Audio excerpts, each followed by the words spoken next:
Kiedy jakąś dekadę temu rozpętała się moda na samochody elektryczne, to wszyscy producenci jak jeden mąż co chwilę prezentowali nowy model na prąd, z wyjątkiem jednego producenta, Toyoty, która stwierdziła, że elektryczne to są dobre golarki, ale samochód musi być spalinowy albo musi być przynajmniej hybrydą. Natomiast wygląda na to, że Toyota też musiała się przeprosić z elektryfikacją, bo w bardzo krótkim czasie ostatnich miesięcy zaprezentowała odświeżonego BZ4X, BZ4X w wersji Touring, czyli takie wydłużone kombi. Pokazała Urban Cruisera i pokazała jeszcze jednego zupełnie nowego elektryka, czyli to. Toyota CHR. Tak, ta hybrydowa, tylko z plusikiem i wyłącznie elektryczna.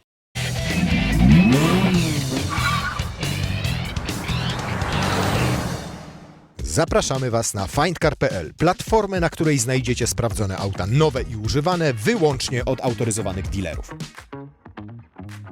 Auto jest tak świeżutkie, że na naszej platformie findcar.pl możecie znaleźć dosłownie kilka egzemplarzy tylko. Natomiast gdybyście chcieli jakąkolwiek inną Toyotę, to mamy ich tam 4000 ponad. Wszystkie oczywiście są wyłącznie od autoryzowanych dealerów, bo na findcar.pl mamy tylko takie samochody. Gdybyście chcieli CHR-a, ale takiego hybrydowego, to jest ich tam ponad 600. A gdybyście chcieli jakąś elektryczną Toyotę, to wyobraźcie sobie, że są lekko używane BZ4X z przebiegami do 40-50 tysięcy kilometrów i kosztują, uwaga, 110-120 tysięcy złotych brutto z fakturą. Więc wpadajcie sobie na findcar.pl, mamy tam już ponad 30 tysięcy samochodów, nowych, używanych, wszystkie tylko od autoryzowanych dealerów, żadnych komisów, pośredników, brokerów, tylko sprawdzone auta. findcar.pl. Pamiętajcie. A teraz przechodzimy do CHR-a z plusikiem, bo nie bez powodu Toyota dokładnie tak nazwała ten swój elektryczny model.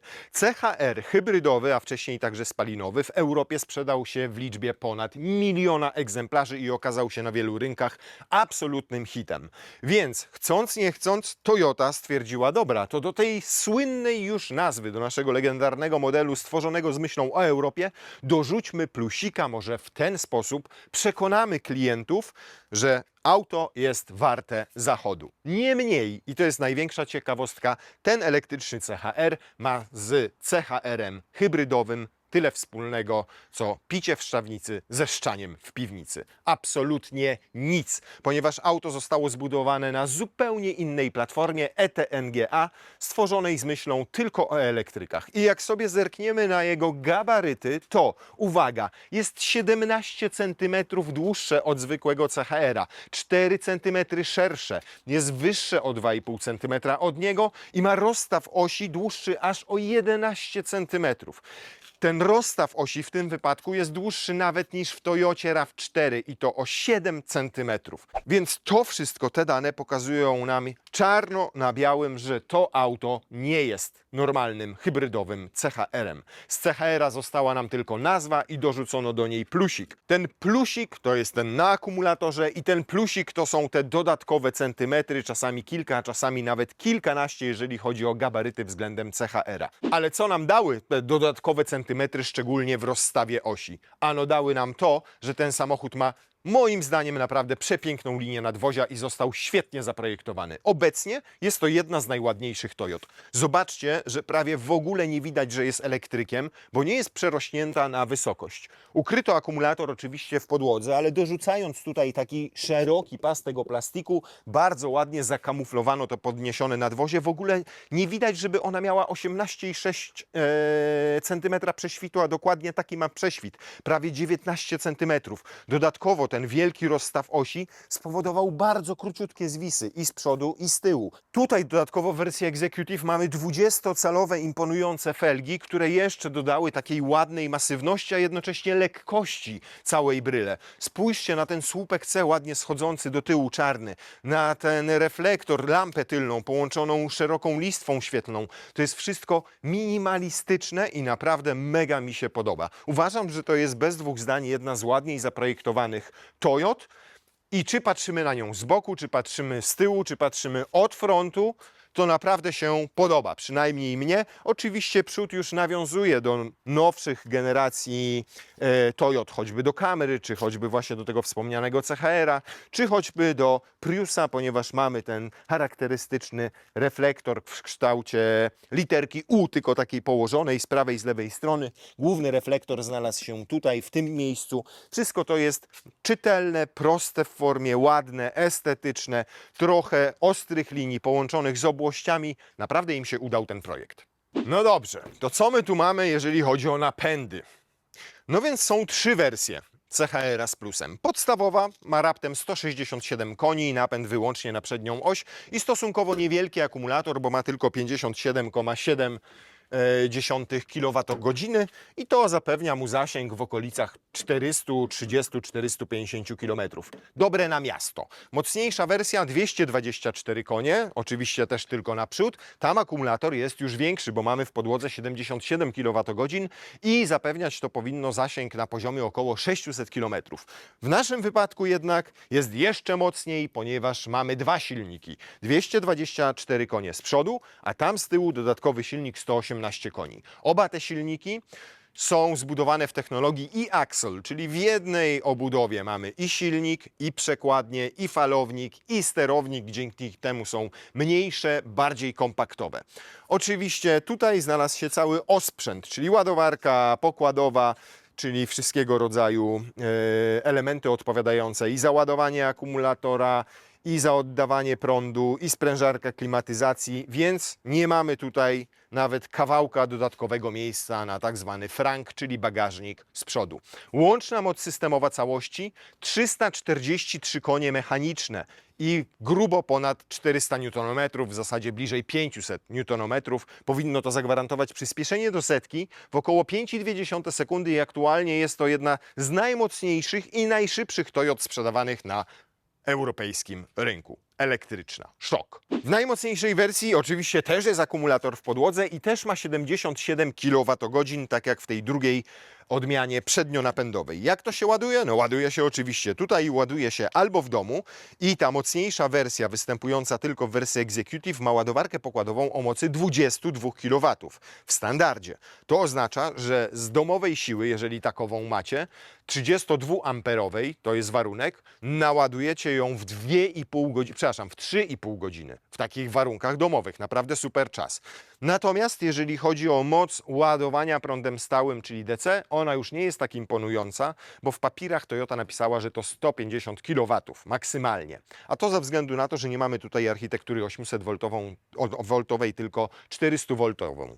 Ale wszelkie testy, na przykład takie, które przeprowadza firma EcoEn, dowodzą, że rzeczywista moc ładowania jest wyższa i wynosi około 170 kW w szczycie, a od 10 do 80% średnia to jest 115-116 kW, więc to jest naprawdę bardzo przyzwoita średnia, bardzo przyzwoita krzywa ładowania. W efekcie w 25-27 minut napełniamy ten akumulator prądem stałym od 10 do 80%. Niestety czas ładowania od 80 do 100% już się wlecze i trwa pół godziny. Tak czy siak, jeżeli ładujemy się do 80%, to zamykamy się w czasie pół godziny na ładowarkach bez względu na to, czy 800V, czy 400V o mocy 150-200 kW.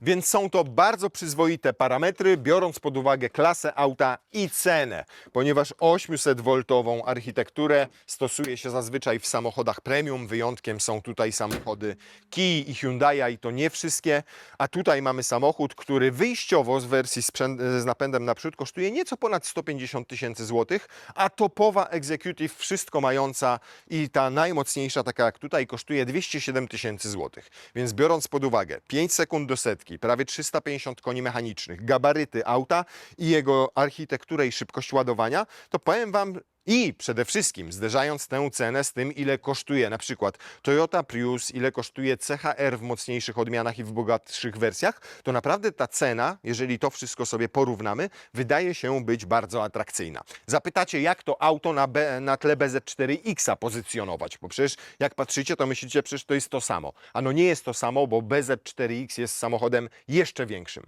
Ma 10 cm dłuższe nadwozie, ma znacznie dłuższy rozstaw osi, jest wyższy, jedynie delikatnie o kilka milimetrów węższy.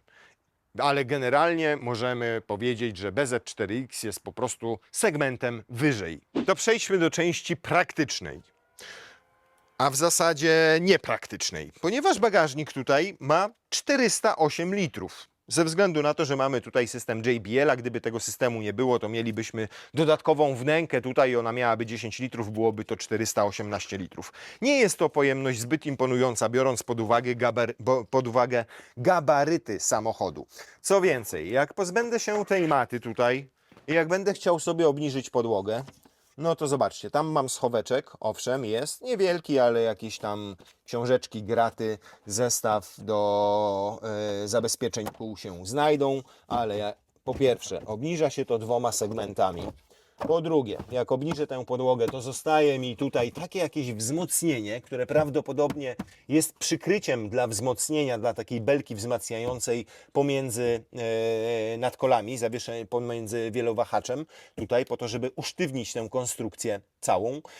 Plus za to, że tutaj mamy niby miękkim materiałem to obite, ale na przykład boczki są plastikowe. Dodatkowo te szyny nam tutaj nieco ograniczają możliwości załadunkowe. Fatalnie jest umocowana ta półka. Ona, zobaczcie, cały w ten sposób lata. O, tak ją można wyjąć. W dodatku, jak się ją wsadza, to tak jakby, słuchajcie, zobaczcie, zabrakło im parę milimetrów. Tutaj wsadzam i ładnie wskakuje, a z tamtej strony, zobaczcie, jaki jest luz, nie? Więc może się zdarzyć, że próbuję to włożyć, a z tamtej strony mi się wyślizguje.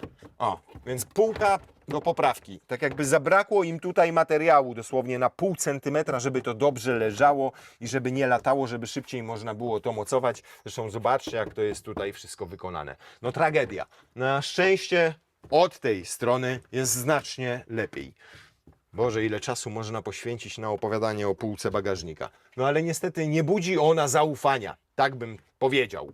Brakuje też niestety oparcia dzielonego w proporcjach 40-20-40. Możemy tylko złożyć tę część, gdzie mamy 2 miejsca siedzące, albo tę lewą część. Ale mamy na przykład haczyki, tu też mamy haczyki. Mamy jedno światełko do oświetlenia przestrzeni bagażowej. Bardzo wysoko, fajnie unosi się klapa i jednocześnie jest zlicowana, jeżeli chodzi o pion tutaj z progiem. Sam próg załadunkowy, no taki jest bardzo szeroki, to na pewno, i naprawdę duży ma ten otwór, natomiast znajduje się dosyć wysoko. No dobrze, ale zobaczmy, co i jak nam tutaj wejdzie. O! Kurde. Spróbujmy tak, bo tutaj jeszcze tak jest wyprofilowana ta półka, że łatwiej jest to zamknąć i tam spróbować wepchnąć te walizki. O, widzieliście? O tym właśnie mówię. Ale zobaczcie. Ja p***ole. No widzieliście, jak bez sensu jest to zaprojektowane? Zobaczcie. Wsadzam, uwaga. Wsadzam i dopycham walizkę. I już mi wyskoczyła ta półka z mocowań. No na Boga.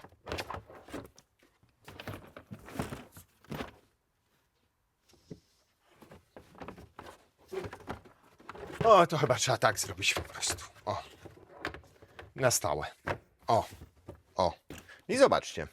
Weszły nam tam 2 wielkie walizki, tam z tyłu jeszcze jedna i tutaj jeszcze mam miejsce na jakieś kabinóweczki, jakieś plecaczki i tak dalej. Więc na papierze nie wygląda to dobrze, ten bagażnik jest bardzo nieregularny, ale generalnie jak przyjdzie Wam się spakować, szczególnie na przykład z mniejszymi bagażami, to zrobicie to bez najmniejszego trudu. 2 wielkie walizki, trzecia taka średnia tam z tyłu, upchnięta bliżej oparcia tylnej kanapy i jeszcze mamy tutaj, zobaczcie, naprawdę sporo przestrzeni z boku. Więc nie wygląda to źle, jak już zaczniemy sobie pakować Toyotę CHR+. Źle wygląda niestety ta okropna półka. A co, gdybyśmy chcieli jeszcze więcej bagażu tutaj upchnąć? To niestety ograniczy nam przestrzeń bagażnika bardzo ta mocno opadająca klapa. Bo zobaczcie, tutaj już będzie nam ta walizka wystawała. Tutaj ta może nie będzie wystawała, ale spróbujmy je zamienić miejscami. Czyli zrobić to w ten sposób. No jestem pełen obaw, czy to w ten sposób się zamknie, ale zobaczmy. Jak to się zamknie, to będzie cud. Au. No nie zamknie się. Proszę, 3 wielkie walizki. Największe, jakie znaleźliśmy w lokalnym. Jedź! Jedź! Nie zamknie się. No nie zamknie się. Niestety możliwości ładunkowe są ograniczone także przez tę szeroką klapę bagażnika. Zobaczcie, jak to jest tutaj wszystko zabudowane. Niestety ogranicza nam mocno możliwości załadunkowe opadająca sylwetka całego samochodu. Wygląda to ładnie, atrakcyjnie. Tak jak powiedzieliśmy, naprawdę fajnie. Natomiast no niestety nie jest super praktyczne. O, i tu dodatkowo zobaczcie. W ten sposób by nam weszły prawdopodobnie dwie walizki. Uwaga, spróbuję to zamknąć. Nie, też by nie weszły. A nie, zobaczcie. Teraz się ładnie domknęło i nawet nie dotyka tam szyby, ta walizka, ponieważ plastik ten od góry, który jest, ją dociska. I byłoby super, moglibyśmy tak dwie na przykład zmieścić obok siebie, gdyby nie to, że te półki tutaj tak mocno wnikają do nadwozia, że zobaczcie, widać, że zabiera mi tutaj to parę centymetrów. Jak mi tak zabiera, no to już tej nie wsadzę w ten sposób. Muszę kombinować, nie wiem, o na przykład tak. Tak? Tak, i co teraz?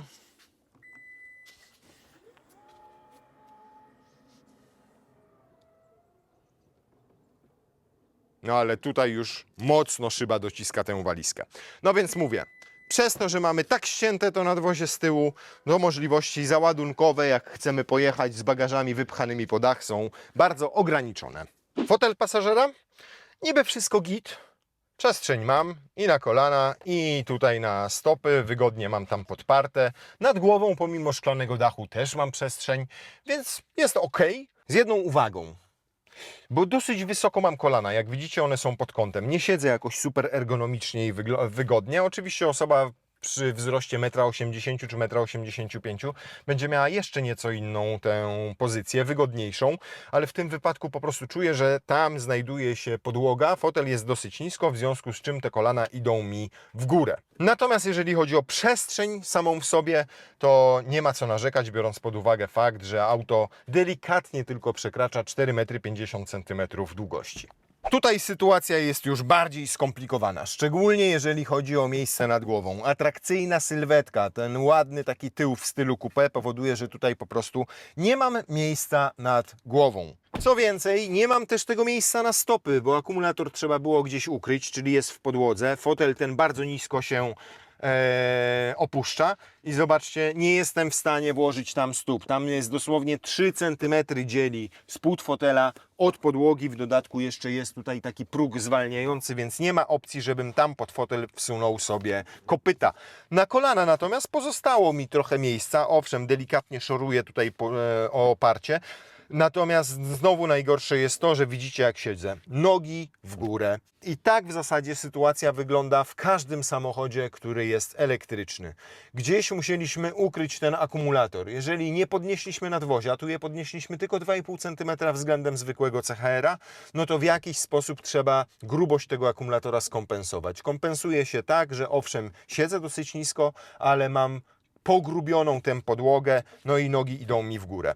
Ja bym powiedział tak, jak ktoś ma 1,80 m kilka i siedzi tam z przodu, nie odczuje w ogóle, że siedzi w elektryku. Jak tutaj siedzą dzieciaki albo osoby do 1,70 m, będzie im po prostu wygodnie. Natomiast jak już wsiada bąku 1,95 m, to już czuje i z przodu, i czuje z tyłu, że ma do czynienia z samochodem elektrycznym. Jeżeli chodzi o przestrzeń samą w sobie, to poza wyjątkami, czyli opadający dach i stopy, tutaj jest ok.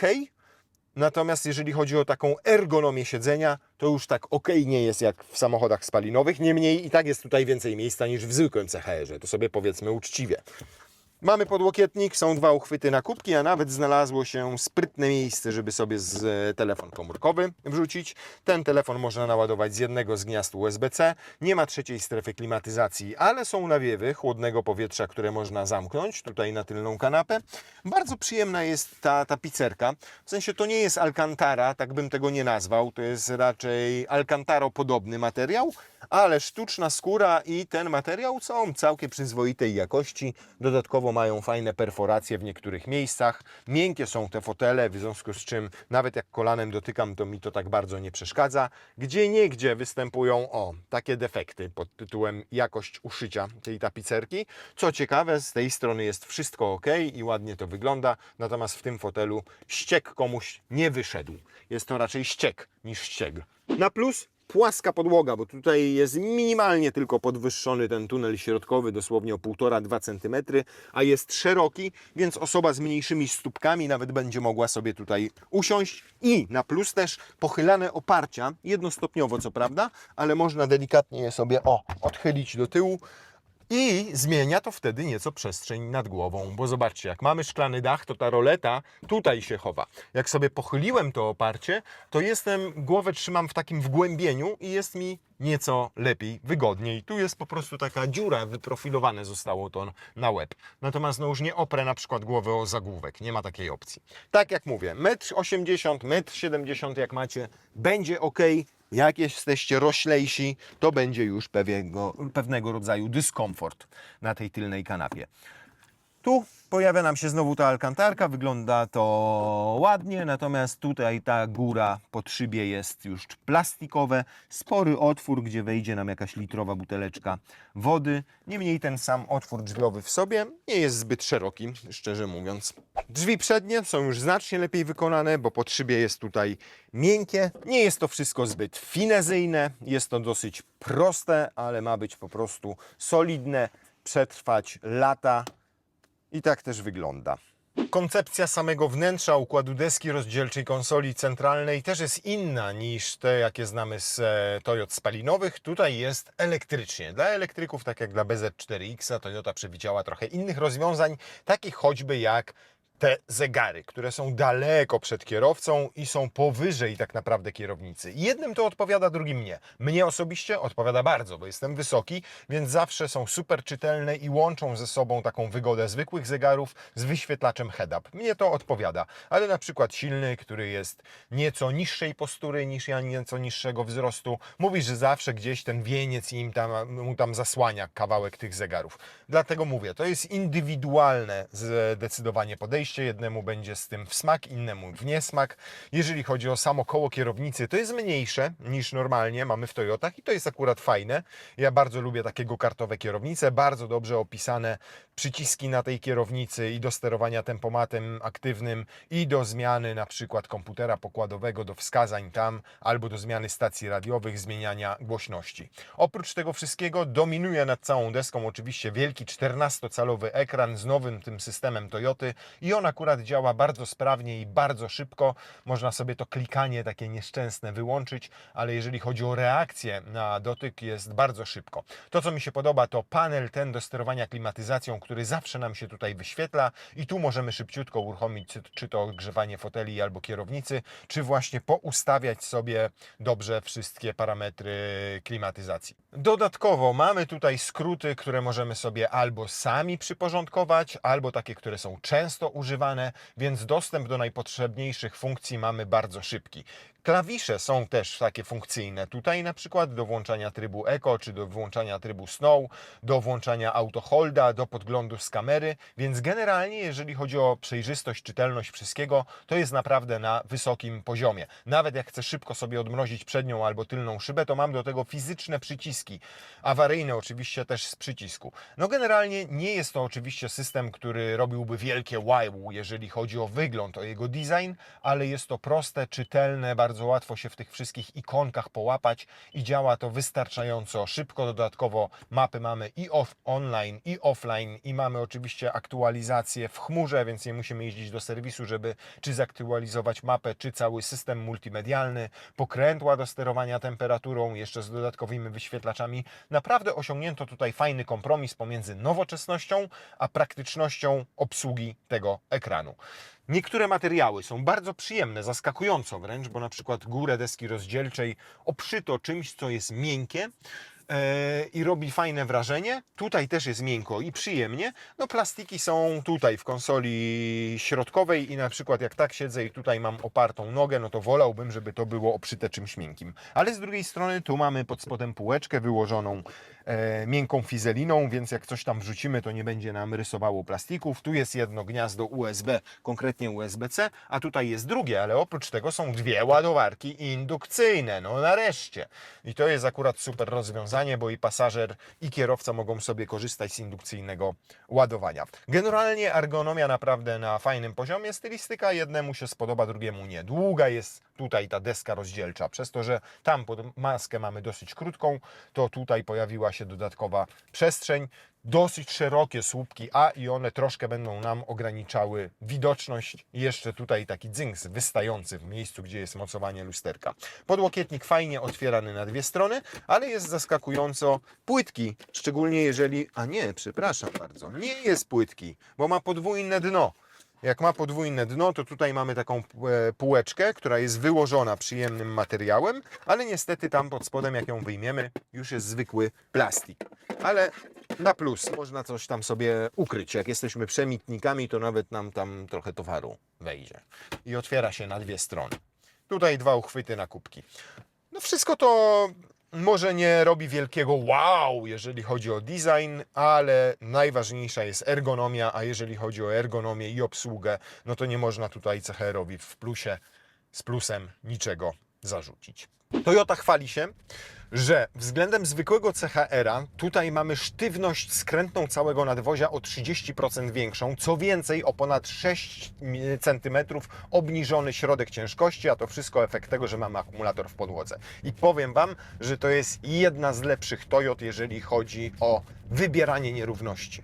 I generalnie rzeczywiście czuję się, że jedziemy tutaj, samochód jest sztywny, ale nie w zawieszeniu, tylko sztywna jest jego konstrukcja, a zawieszenie świetnie wybiera nierówności. I to wszystko jest rewelacyjnie poskręcane i jest doskonale wyciszony od podwozia, czyli od tego zawieszenia. Czasami tutaj samochody po prostu stukają, pukają. Wszystko, co dzieje się z kołami na tej nierównej drodze, słychać, a tutaj auto i pewnie się prowadzi i doskonale wybiera te nierówności i jednocześnie czuć, że ta sztywność skrętna jest tutaj na wysokim poziomie. Jeżeli chodzi o infrastrukturę elektryczną, to umówmy się, w przypadku Toyoty BZ4X, tej pierwszej, która debiutowała w 2021 czy tam drugim roku, no to nie było najlepiej. Słabe silniki, kiepska technologia akumulatora, dosyć duże zużycie energii, fatalny rzeczywisty zasięg, sporo było do poprawki i Toyota zdaje się wyciągnęła z tego wnioski, ponieważ BZ4X po aktualizacji, czyli po liftingu i CHR z plusem dostały już zupełnie nowe akumulatory, zupełnie nowe silniki elektryczne o zwiększonej efektywności. To wszystko działa tutaj lepiej, szybciej się ładuje i to widać jest po tym, czyli po wskazaniu z ostatnich około 120 km, gdzie auto jeździło też po ekspresówkach i po autostradach 140 km na godzinę, było trochę jazdy miejskiej, średnie zużycie 16,4 kWh. Naprawdę bardzo dobry rezultat, który teraz zerujemy i zobaczymy, jak za chwilę będzie to wyglądało. Asystent proaktywnej jazdy, jak sobie włączymy, jest wśród skrótów, powoduje, że auto jedzie z predykcyjną rekuperacją. Co to oznacza? To oznacza, że jak zaczynam się zbliżać do samochodu przede mną, to już czuję, że ta rekuperacja zaczyna delikatnie działać. Z drugiej strony mogę sobie sterować jej moc łopatkami, czyli albo zwiększać tę rekuperację, albo zmniejszać. Jak mam wyłączoną, to właśnie ta predykcyjna wtedy będzie głównie decydowała o tym, kiedy zwalniam, kiedy hamuję, a kiedy się po prostu toczę po zdjęciu nogi z pedału gazu. Jak sobie włączę najmocniejszą, no to będę już wyczuwalnie hamował przy każdym zdjęciu nogi z pedału gazu, ale nigdy do samego końca samochód mi się nie zatrzyma. W tej końcowej fazie, tak mniej więcej 10 km na godzinę, muszę użyć hamulca. Toyota stosuje to po to, żeby nie odzwyczajać kierowców od stosowania pedału nożnego. Niemniej ja lubię rozwiązania one pedal, czyli gdzie samochód elektryczny całkowicie mi się zatrzymuje i tego hamulca nożnego nie muszę w ogóle używać.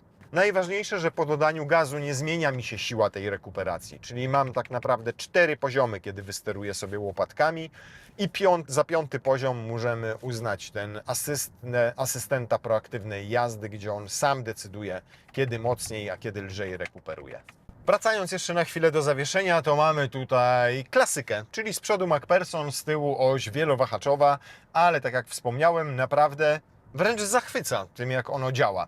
I w połączeniu z fajnym układem kierowniczym, który jest bardzo bezpośredni, ale nie jest przewspomagany, zobaczcie jak samochód reaguje od razu na ruchy kierownicą, naprawdę sprawia to, że ten samochód zaskakująco fajnie się prowadzi. Niski środek ciężkości, sztywność całego nadwozia, charakterystyka zawieszenia i układu kierowniczego powodują, że wręcz fajnie się bawicie prowadząc to auto. I to jest spore zaskoczenie, bo śmiało możecie sobie pozwolić na to, żeby na przykład ostrzej wjechać w rondo. Patrzcie, cyk, cyk, wow, cyk. Fajowo. Ciekaw jestem, jak będzie z wyciszeniem, powiem Wam, na ekspresówce.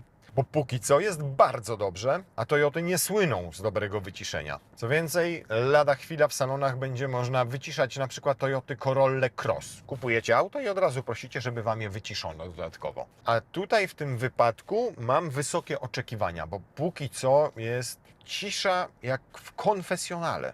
Nie ma tutaj trybów jazdy, żadnych sportowych, komfortowych. Są tylko dwa tryby tak naprawdę, a w zasadzie jest jeden tryb. Bo jak przyjmiemy sobie, że ten podstawowy to jest standard, to jeszcze możecie tylko Eco Mode sobie wcisnąć i to jest absolutnie wszystko. Ale nawet w trybie Eco, zobaczcie, wduszę za chwilę nogę w pedał gazu. No, naprawdę najszybsza Toyota. Przynajmniej na rynku europejskim. W momencie, kiedy nie ma już Supry, a jest jeszcze GR Yaris, to już nie ma nic mocniejszego w gamie Toyoty. 343 konie mechaniczne.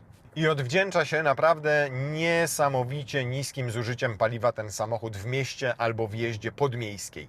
Jak jeździmy z tymi prędkościami 70 do 70, 80 km na godzinę, jak mamy dużo hamowań i trzeba zwalniać często, to naprawdę to fakt, że przyspieszacie, nic nie zmienia, ponieważ rekuperacja działa tutaj tak sprawnie, że w zasadzie wszystko, co zużyliście na przyspieszenie, to odzyskujecie podczas zwalniania.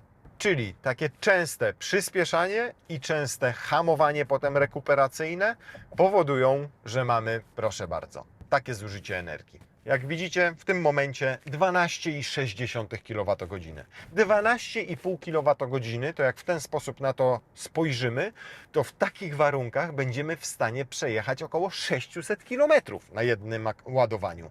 Takim do 100%. 600! Nawet z drobnym haczykiem. Jakbyśmy jeździli tylko po zatłoczonym mieście, gdzie te prędkości byłyby jeszcze mniejsze, gdzie mielibyśmy dużo więcej tych hamowań, że to nie byłoby 80 na godzinę czy 70, tak jak jadę teraz, tylko byłoby bardziej 50 na godzinę, to myślę, że 700, oczywiście w optymalnych warunkach pogodowych, byłoby do osiągnięcia. Zimą ten zasięg będzie mniejszy, ale na szczęście mamy w standardzie już pompę ciepła, bo w pierwszym BZ4X, który był pierwszym seryjnie produkowanym takim elektrykiem Toyoty, pełnoprawnym, nie było pompy ciepła, a teraz już jest w BZ4X, znalazła się też na pokładzie CHR+, no więc powinno to ograniczać trochę zużycie energii zimą. Natomiast dzisiaj w optymalnych warunkach mamy 25 stopni, no to sami widzicie, że to zużycie jest bardzo, bardzo niskie. I podejście Toyoty tutaj jest specyficzne do tematu akumulatorów i samego ładowania, ponieważ 77 kWh to nie jest jakaś wybitna wartość, jeżeli chodzi o pojemność akumulatora. Natomiast oni uważają, że to pozwala nam zaoszczędzić masę i lepiej stworzyć jest bardziej efektywny silnik elektryczny, czyli o mniejszym zużyciu energii, po to, żebyśmy mieli wysoki zasięg przy niższej masie auta. Niemniej i tak mamy tutaj ponad 300 kg więcej w porównaniu do CHR-a hybrydowego, tego z 2.0. Ale z drugiej strony 1800 kg, czyli nie wchodzimy w rewiry 2 ton, jak to bywa czasami w elektrykach, które mają właśnie akumulatory w okolicy 90 czy 100 kWh. Tylko uzyskujemy ten kompromis. Jak widać, przynajmniej teraz w jeździe takiej podmiejskiej i miejskiej, ten kompromis zdaje się zdawać egzamin. No i wreszcie też pojawiło się w Toyotach coś, co nazywa się wstępnym przygotowaniem baterii. Ponieważ jak jedziecie na szybką ładowarkę, szczególnie zimą, kiedy ten akumulator jest niedogrzany, to bardzo istotne jest, żeby przed podłączeniem do ładowania ten akumulator nabrał odpowiedniej roboczej temperatury, najczęściej powyżej 20 stopni, bo to pozwoli od razu ładować się z pełną mocą. I w momencie, kiedy mieliśmy pierwszego BZ4X i nie miał tej funkcji, no to podjeżdżaliśmy pod ładowarkę i się okazywało, że zanim ten akumulator się dogrzeje, to ta moc jest strasznie niska. A teraz po pierwsze możemy ręcznie sobie wymusić podgrzanie tego akumulatora, jak wiemy, że będziemy się gdzieś ładowali, a po drugie, w momencie, kiedy wprowadzamy w nawigację jakiś cel i ta nawigacja od razu nam sugeruje, że po drodze musimy się naładować, to samochód sam zadba o to, żeby najpierw podgrzać akumulator przed szybkim ładowaniem, żeby to ładowanie od razu było jak najbardziej efektywne i z maksymalną mocą.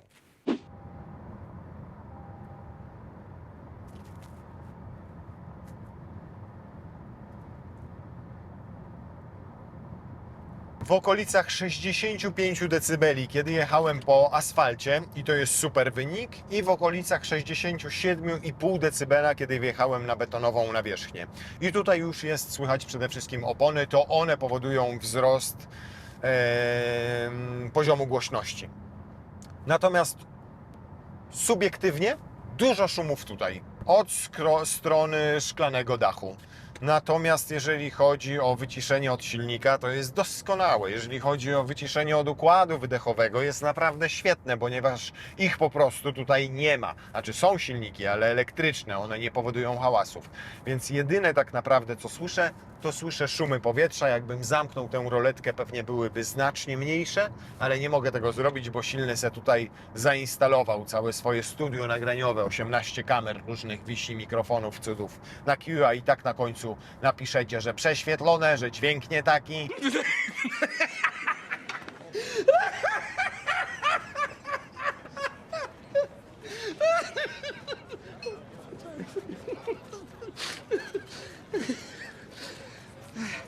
No i potwierdza się teoria o naprawdę wysokiej efektywności tych silników elektrycznych, które tutaj mamy, bo zobaczcie, 19 kWh to jest użycie energii teraz z tego naszego odcinka testowego. To oznacza, że jadąc cały czas stabilnie około 120 na godzinę będziecie w stanie przejechać około 400 km. A jak to będzie trasa na Stryków z Warszawy i dużo będzie takich momentów, czyli hamowań, bo trzeba na przykład zwolnić przed autem, które jedzie przed Wami, to będzie jeszcze lepiej, ponieważ tylko jedno, zobaczcie, hamowanie, ależ ona jest fajnie wyważona. Zobaczcie, jedno hamowanie do ronda i tam będzie takich hamowań sporo, bo ktoś gdzieś Wam zajedzie drogę albo będzie zator i do 60 na godzinę i od razu spadło do 15,5 kWh. A teraz poniżej 15. Oczywiście to jest efekt tego, że przejechałem krótki dystans, ale to pokazuje też, jak skuteczna jest tutaj rekuperacja sama w sobie. Więc im więcej hamowań, tym to zużycie całkowite energii będzie po prostu mniejsze. I to jest normalne dla każdego elektryka, ale nie każdy elektryk ma tak sprawną tę rekuperację i tak duży odzysk energii z tej rekuperacji. A tutaj naprawdę czarno na białym widać, że tak jest. Niemniej i tak przy stabilnej jeździe 19 kWh, 120 na godzinę to jest bardzo dobry rezultat. Tak jak powiedziałem, przejeżdżacie 400 km na jednym ładowaniu na akumulatorze, który nie jest przecież wielki. Ma 77 kWh. Oczywiście, jak pojedziecie sobie autostradą 140 na godzinę, to zużycie energii będzie wyższe i to już będzie wówczas w okolicach 25 kWh, jak pokazują doświadczenia moje i silnego, który uwielbia elektryki, odkąd kupił sobie BMW iX1 i teraz w każdym samochodzie sprawdza, jak szybko się ładuje, jak daleko nim zajedzie i ile energii zużywa, no więc sprawdził w CHR Plus na Wasze potrzeby i dla Was, no i wyszło mu, że 25 kWh, co oznacza, że z prędkością autostradową 300 km przejedziecie. Więc jak jedziecie nad morze, to musicie zaplanować sobie jedno ładowanie, takie do 80%, co trwa pół godziny. No to myślę, że i tak jak jeździecie nad morze z dzieciakami, z żoną, z kimkolwiek, to i tak na siku musicie się kawkę, kupę na wymiotowanie, ewentualnie na jedzenie zatrzymać po drodze. Właśnie na te pół godziny i w ciągu pół godziny ładujecie CHR. No to uwaga. 3, 2, 1. No bardzo sprawnie się...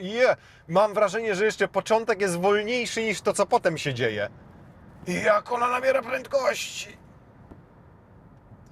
I z początku tak jakby delikatnie elektronika silników zdławiła je celowo po to, żeby nie musiały włączyć się systemy kontroli trakcji, tylko nic nie zabuksowało, pięknie się odepchnęła i proszę bardzo, 5,29. Bardzo ładny wynik. I to przy pierwszej próbie. No to jeszcze jeden pomiar. To teraz zróbmy ten pomiar w trybie eko, nie? Wchodzimy w eko, mamy eko. Tutaj reset. I proszę bardzo. W zasadzie to samo. I ta pierwsza sekunda jest taka, że o jakby ciutkę wolniej. No i nie ma co w ogóle pstrykać tego eko, zmieniać w normala, bo efekty są żadne. Możecie jeździć sobie codziennie w trybie eko i tak to przyspieszenie będzie w okolicach 5,2, 5,3, bo w tym momencie 5,35. Szybka jest. Bardzo jest szybka. Super też zarządza sobie sterownik mocą tych silników elektrycznych. I to jest też zaleta w autach z napędem elektrycznym, że nie musi tutaj ingerować tak często kontrola trakcji i stabilizacji toru jazdy jak w autach spalinowych. Tam musi, no bo inaczej działa przepustnica, inaczej jest przenoszona moc na koła przez silnik spalinowy, a tu w elektryku możemy już tym elektrykiem sobie sterować zależnie od tego, jakie są warunki drogowe i możemy zadbać o to, żeby nawet mając 5 sekund do setki, żadne koło nie zabuksowało, nie zapiszczało, ponieważ sterownik silnika sobie steruje tym, ile podawać tej mocy i momentu w danym momencie na koła, żeby nie zerwać przyczepności. I zobaczcie, robiliśmy 2 przyspieszenia, nie wyzerowałem komputera pokładowego, jak zjechaliśmy z ekspresówki i zobaczcie, jakie mam zużycie. 13,2, a 2 zrobiliśmy maksymalne przyspieszenia od 0 do 100, ale mieliśmy tam też hamowania i podczas tych hamowań odzyskał w zasadzie całą energię, jaką zużył na te przyspieszenia. Wow! Tak, wiem, co będziecie znowu pisali w komentarzach.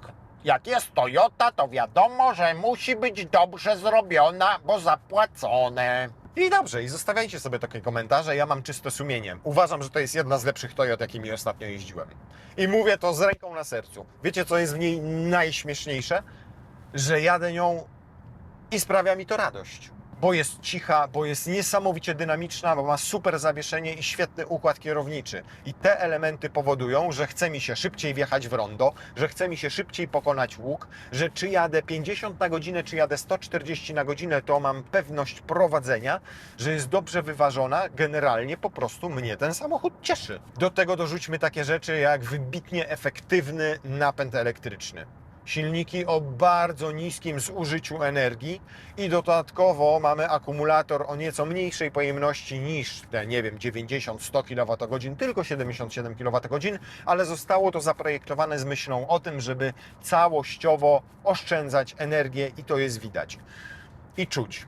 Nie podoba mi się do końca projekt mnie osobiście tego wnętrza. Nie podoba mi się niepraktyczność bagażnika. Nie podoba mi się pozycja wysokiej osoby z tyłu na kanapie, ale tak jak powiedziałem, tutaj na przykład za kierownicą już nie odczuwam dyskomfortu. Do perfekcji naprawdę brakuje takiego jakiegoś przestronnego, łatwego do zagospodarowania bagażnika. I ten samochód byłby wtedy kompletnym autem rodzinnym. Elektrykiem dla rodziny, tak. Mówię to z pełną odpowiedzialnością i elektrykiem nawet na dalsze wycieczki.